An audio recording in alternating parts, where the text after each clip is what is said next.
அனைவருக்கும் தினம் ஒரு தகவல் சார்பாக இனிய வணக்கங்கள். இன்றைக்கி நம்ம பார்க்க போகிற பதிவு ரொம்ப ரொம்ப முக்கியமான பதிவு. இந்த மாதம் முழுக்க முழுக்க மார்கழி மாதம், இறை வழிபாட்டுக்கான மிக அற்புதமான ஒரு மாதம். இந்த மாதத்தில் எந்தெந்த விஷயங்கள்லாம் பண்ணால் நமக்கு ரொம்ப நல்லது, நம்முடைய உடல் வலிமைக்காக இருக்கட்டும், ஆன்மீக வழிபாட்டுக்காக இருக்கட்டும், எதெல்லாம் நல்லதோ அதே மாதிரி சில விஷயங்கள் கண்டிப்பாக செய்யக்கூடாதுன்னு சொல்லிட்டு போயிருக்காங்க. அப்படிப்பட்ட மிக முக்கியமான விஷயங்கள் தான் தெரிஞ்சுக்க போகிறோம். ஏன்னா நமக்கு தெரியாமல் செய்யக்கூடிய சில தவறுகள்னால, அதுவும் இந்த மார்கழி மாதத்தில் நம்ம செஞ்சோன்னா நம்முடைய குடும்பத்திற்கு தேவையில்லாத கஷ்டங்கள் பிரச்சனைகள் வருங்கிறது ஒரு ஐதீகம்.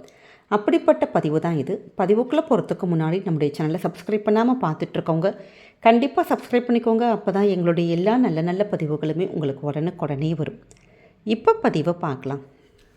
இந்த அற்புதமான மார்கழி மாதத்தில் நம்முடைய வீட்டில் நம்முடைய குடும்பத்துக்காக செய்யக்கூடிய முக்கியமான விஷயங்கள், நம்முடைய வாழ்க்கை நல்லா இருக்கணும், அடுத்த கட்ட வளர்ச்சிக்கு போகுவதற்கான முக்கியமான விஷயங்கள் சொல்லிட்டு நம்முடைய சேனலில் நம்ம ஏற்கனவே ஒரு வீடியோ அப்லோட் பண்ணியிருக்கோம்.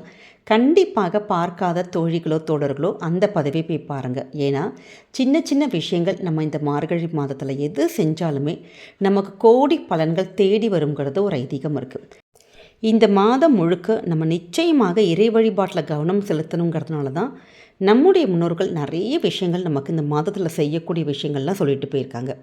அதே மாதிரி இந்த மாதத்தில் நம்ம தெரியாமல் செய்யக்கூடிய சில தவறுகள் கண்டிப்பாக குடும்பத்துக்கு கஷ்டத்தையும் பிரச்சனையும் கொண்டு வந்துடுங்க. அப்படிப்பட்ட அந்த தவறுகள் என்னென்னங்கிற பதிவு தான் பார்த்துக்க போகிறோம்.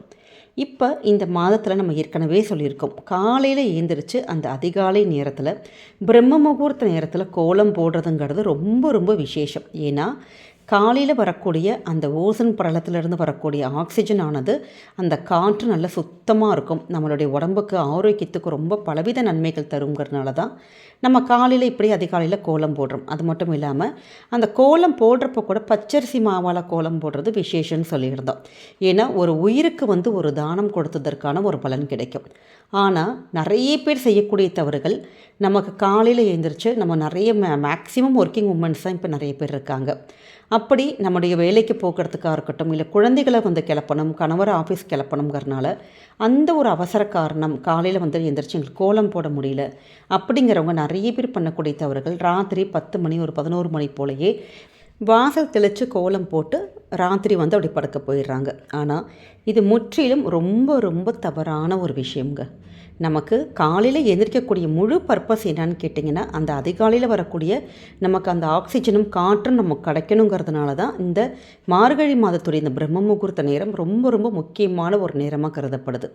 உடல் ஆரோக்கியத்துக்கு நல்லதுங்கிற ஒரு விஷயமும், ஒரு தான தர்மங்கள் செஞ்ச ஒரு பலனும் நமக்கு கிடைக்கணுங்கிறதுக்காக தான் நம்ம காலையில் கோலம் போடுறோம். அதை தவிர்த்துட்டு நீங்கள் ராத்திரியே கோலம் போட்டு வச்சா கண்டிப்பாக இது ஒரு நல்ல விஷயம் கிடையாது. அது மட்டும் இல்லாமல் இப்படி ராத்திரியில் கோலம் போடுறது குடும்பத்துக்கு நல்லதும் கிடையாது. அதனால் அந்த தவறுகளை பண்ணாதீங்க. காலையில் பெரிய கோலமாக போட வேணாம், வீட்டில் சின்ன சின்ன கோலங்கள் போட்டாலே போதும். அது மாதிரி காலையில் எழுந்திரிச்சு கோலம் போடுற பழக்கங்களுக்கு மாற்றிக்கோங்க. அதே மாதிரி அடுத்த மிக முக்கியமான விஷயம் என்னென்னு கேட்டிங்கன்னா, இந்த மாதத்தில் எந்தவித சுப நிகழ்ச்சிகள் எப்பயுமே நம்ம பண்ணக்கூடாது. திருமணமாக இருக்கட்டும், வேறு சுப காரியங்களாக இருக்கட்டும், அது மாதிரியான விஷயங்கள் பண்ணக்கூடாது.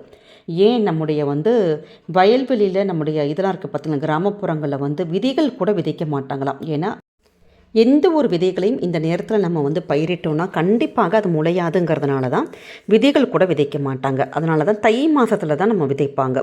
அதே மாதிரி திருமணம்னு சொல்லிட்டிங்கன்னா, நிச்சயதார்த்தமாக இருக்கட்டும், இல்லை பொண்ணு பெண் பார்க்கின்ற படலம், வேறு ஏதாவது வெத்தலைப்பாக்கு மாற்றிக்கிறது, இது மாதிரியான எந்தவித சுப நிகழ்ச்சிகளும் இந்த மார்கழி மாதத்தில் பண்ணக்கூடாதுங்க.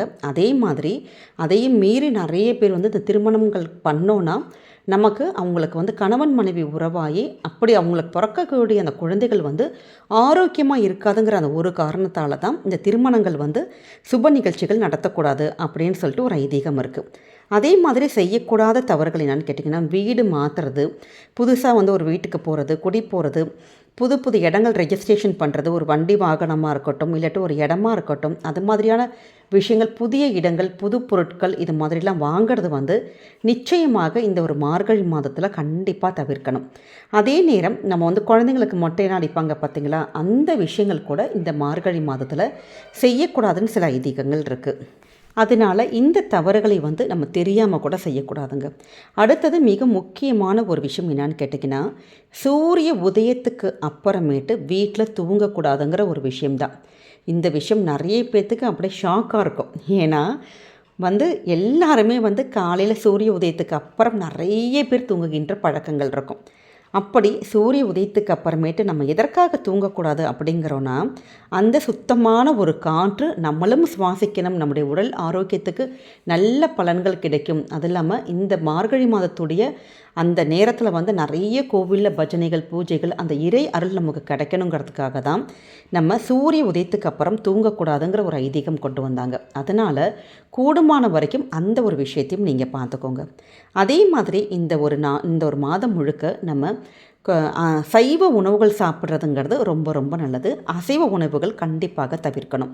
ஏன்னா நிறைய பூஜைகள், நிறைய வந்து விசேஷ காலங்கள் வரதுனால நம்முடைய வீட்லேயோ இல்லை நம்ம வந்து நான்வெஜ்லாம் சாப்பிட்டுட்டு நம்ம வீட்டில் பூஜை பண்ணோன்னா அந்த பூஜைக்கான பலன் கிடைக்காது. அதற்காக தான் கூடுமான வரை இந்த விசேஷ நாட்களாக இருக்கட்டும், இந்த மார்கழி மாதம் முழுக்க நம்ம சைவ உணவுகள், எளிமையான உணவுகள் நம்ம எடுத்துக்கிறதுங்கிறது ரொம்ப நல்லது.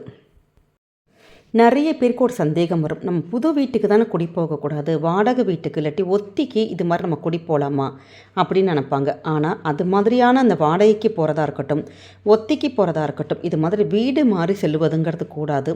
அது மாதிரி ஒரு ஆஃபீஸில் இருக்கீங்க, புது ஆஃபீஸ்க்கு ஷிஃப்ட் ஆகிறது, இல்லை வேறு ஒரு பில்டிங்க்கு போகிறது, அது மாதிரியான ஒரு விஷயங்கள் கூட நமக்கு பண்ணக்கூடாது. ஏன்னா இந்த ஒரு மாதத்தில் தான் நமக்கு துரியோதனன் தன்னுடைய ராஜ்யத்தை இழந்தாருன்னு ஒரு ஐதீகம் இருக்குது. அதனால தான் வீடு மாறுதல், இது மாதிரியான புது ஆஃபீஸ் மாறுறது, இது மாதிரியான விஷயங்கள் பண்ணக்கூடாதுன்னு நம்முடைய முன்னோர்கள் சொல்லிகிட்டு இருக்காங்க. அதே மாதிரி சில சின்ன சின்ன விஷயத்துக்கும் விதிவிலக்குகள் இருக்குங்க. இந்த சுப காரியம் நடத்தக்கூடாதுன்னு சொன்னோம். ஆனால் கர்ப்பிணி பெண்களுடைய வளைகாப்பு தாராளமாக இந்த மார்கழி மாதத்தில் நடத்தலாம். அதற்கு எந்தவித தடையும் கிடையாது. அதே மாதிரி நம்ம ஒரு கல்யாணத்துக்காக நம்ம பொண்ணெல்லாம் பார்த்துருக்க மாட்டோம். அதுக்கு முன்னாடி இந்த நம்முடைய ஜாதகம் வந்து கொடுத்து மாற்றுவாங்க பார்த்தீங்களா? ஃபஸ்ட்டு ஜாதகம் மேட்ச் ஆகுதான்னு பார்ப்போம். அப்படிப்பட்ட ஜாதகங்களை பரிமாறுதல்ங்கிற ஒரு விஷயத்தை நீங்கள் தாராளமாக இந்த மாதத்தில் செய்யலாம்.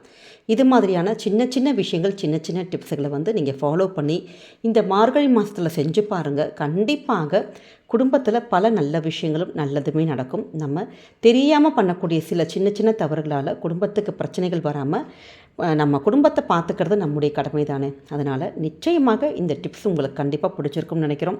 பிடிச்சிருந்தால் உங்கள் ஃப்ரெண்ட்ஸ் அண்ட் ஃபேமிலி மெம்பர்ஸ்க்கு ஷேர் பண்ணுங்கள். அவங்களும் இதை பார்த்து பயன்பெறட்டும். நம்முடைய சேனலை சப்ஸ்கிரைப் பண்ணாமல் பார்த்துட்ருக்கோங்க. சப்ஸ்கிரைப் பண்ணி உங்களுடைய ஆதரவுகள், சப்போர்ட்டுகள் எங்களுக்கு கொடுங்க. மீண்டும் வேறு நல்ல பதிவோடு உங்களை சந்திக்கிறோம். நன்றி, வணக்கம்.